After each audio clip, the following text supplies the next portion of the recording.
డబ్బు, అనారోగ్యం, ఉద్యోగం, వ్యాపారం, అప్పులతో బాధపడుతున్నారా? వెంటనే జేకేఆర్ గురువు గారికి కాల్ చేసి అపాయింట్మెంట్ తీసుకోండి.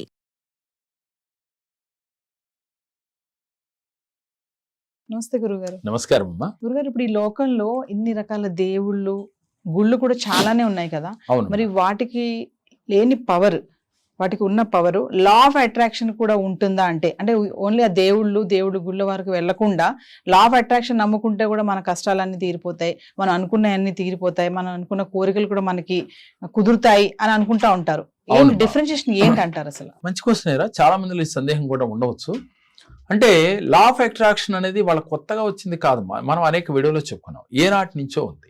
అంటే దేవుణ్ణి ఆరాధించి ఎంతో మంది మన పూర్వీకులు వారి అనుకున్న గమ్యాన్ని చేరారు.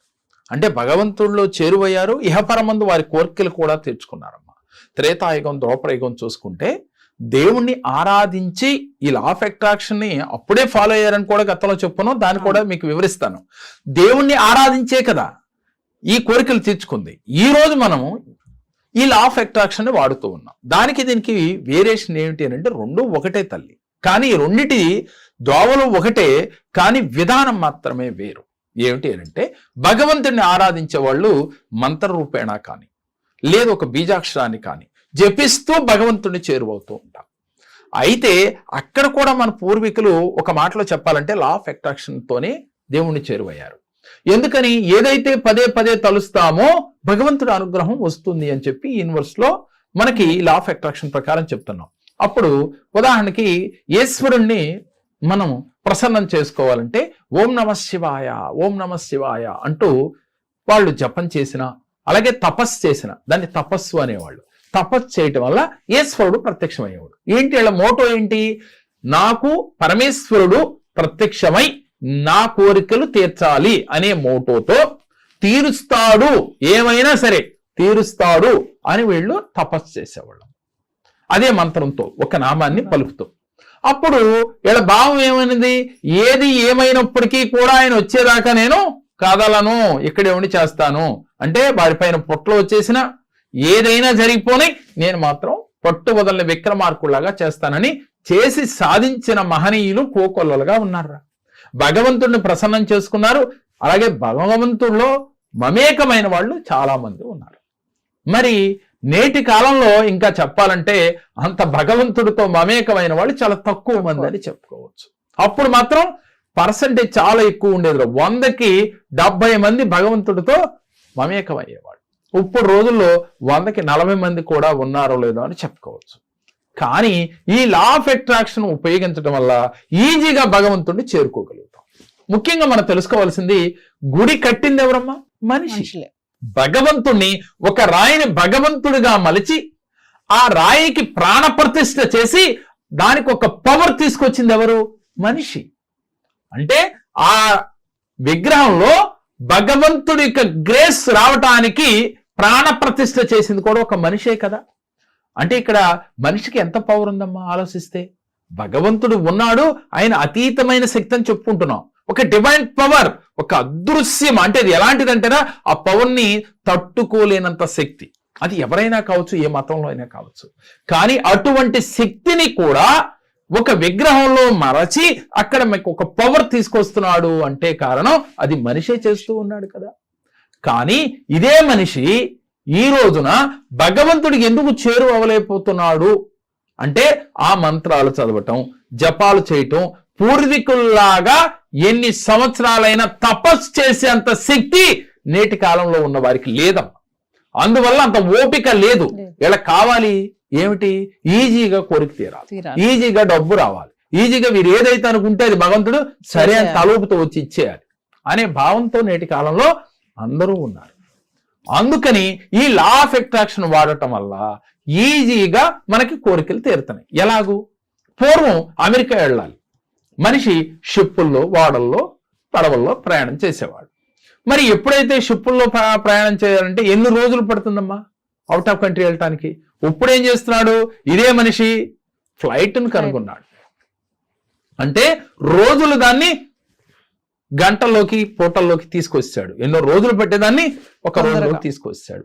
అంటే తొందరగా చేరుకోగలుగుతున్నాడు. మరి దీన్ని కనిపెట్టింది ఎవరు? మనిషి.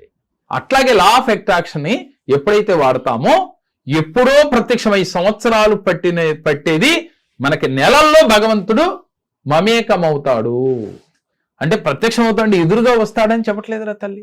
మీ మనసు భగవంతుడితో మమేకమవుతుంది, మీ కోరికలు భగవంతుడు వింటాడు, యూనివర్స్ వింటుంది, పంచభూతాలు వింటాయి, తదాస్తు అంటాయి.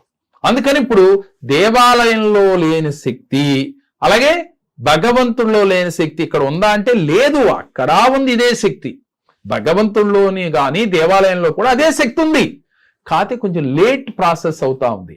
ఎప్పుడైతే భగవంతుని చేరువవ్వాలన్నా, మీ కోరికలు తీర్చుకోవాలన్నా ఈ లా ఆఫ్ అట్రాక్షన్ ఉపయోగించి మీరు గనక వెళితే తొందరగా చేరువవుతారు. రెండు వేరు కాదు, రెండు దోవలు ఒకటే, కాకపోతే కొంచెం ఈజీగా మీరు వెళ్ళే మార్గం మాత్రమే ఈ లా ఆఫ్ అట్రాక్షన్.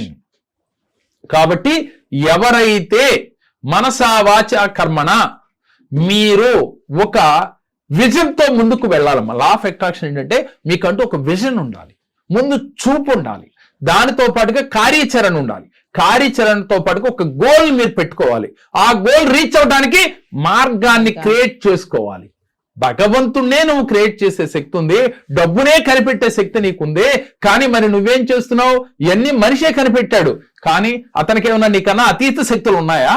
డబ్బును కనిపెట్టిన వాడికి అతీత శక్తులు ఉన్నాయా?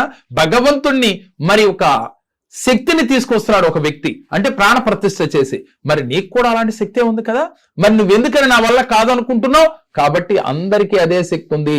తల్లి గర్భంలోంచి మనం పుట్టిన తర్వాత అందరూ ఒకే దాంతో పుడతాం, ఒకే శక్తితో పుడతాం. అక్కడి నుంచి మనలో మన ఆలోచనే మనకి ముందుకు వెళ్ళటానికి, ఎక్కడున్నామో అక్కడ ఉండిపోవటానికి కారణమవుతున్నాయి. కాబట్టి మీ ఆలోచన సరళి మార్చండి. మీరు జీవితంలో ఉన్నతంగా ఎదగాలి, ఈజీగా భగవంతుడు చేరాలి అంటే ముందు మీ లైఫ్ స్టైల్ మార్చండి.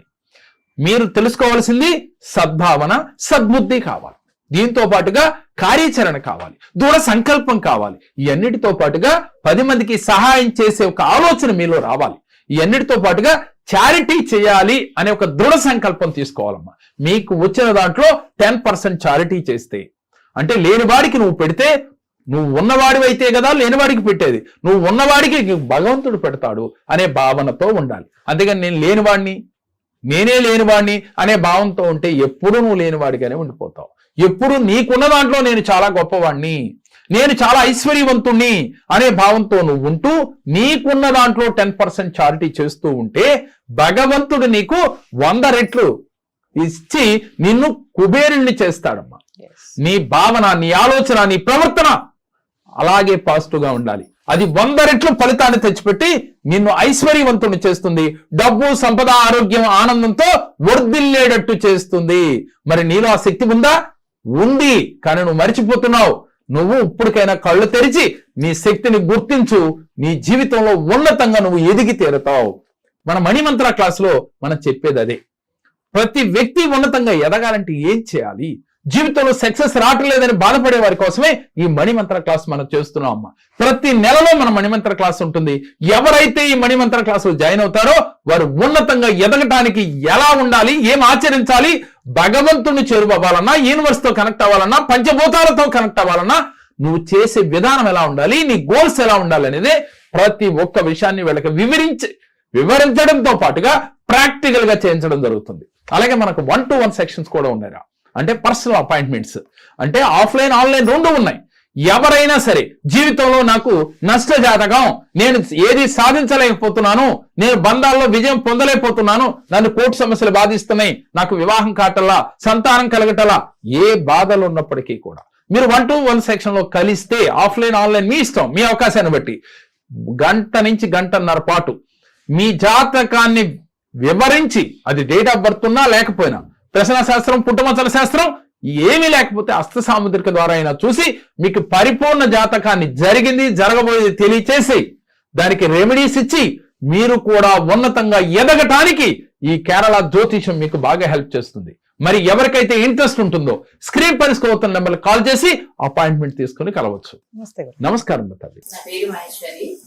నేను ఇదివరకు చాలా సమస్యలు ఉండేదాన్ని, కానీ జేకే సార్ దగ్గర వచ్చిన దగ్గర నుంచి కూడా చాలా సమస్యల నుంచి గట్టెక్కాను. నేను అన్ని విధాలా చాలా మంచి జరిగింది నాకు. అందుకే నా పిల్లల గురించి కూడా మళ్ళీ నేను సార్ దగ్గర వచ్చాను.